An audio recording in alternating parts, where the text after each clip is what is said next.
looking diligently, lest any man fail of the grace of God, lest any root of bitterness springing up in you trouble you, and thereby many be defiled.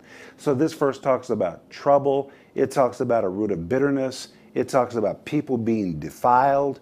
But it begins by saying looking diligently. And those two words, looking diligently, are a translation of the Greek word episkopos. It's where we get the word for the Episcopalian Church. Episkopos. The word epi means over. The word skopos means to look. The word skopos describes an intensive look. Skopos is where we get a microscope or a telescope. It means to look and to look intensely.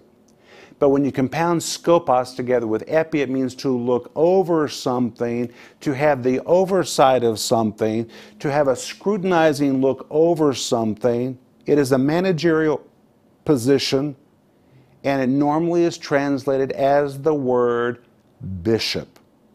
So you have to think for a moment about a bishop. What does a bishop do? Well, a bishop has oversight of churches. His job is to provide management of the churches.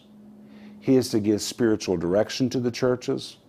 He is to have oversight of the churches. And if something bad happens in those churches, he can't blame somebody else because he is the bishop. The buck stops there. It was his responsibility to give oversight. He can't blame somebody else, even if somebody else created a problem. He is the bishop, and he was the one that was supposed to be giving oversight. Well, now, why in the world would that word episkopos, the word bishop, be used in the context of this verse? That's because it's talking about bitterness in your heart, unforgiveness, defiling others. When bad things happen to us, we usually have a temptation to say it's their fault. It's their fault. And a root of bitterness begins to get inside our heart.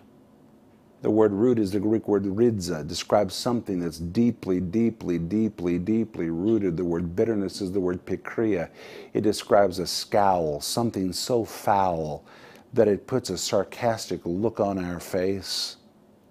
And not just in our face, but it puts ugly words in our mouth that end up defiling other people. And the writer of Hebrews says, looking diligently, the Greek word episkopos, which means rather than blame everybody else for what you are feeling, episkopos, you need to realize that you are the bishop of your own heart.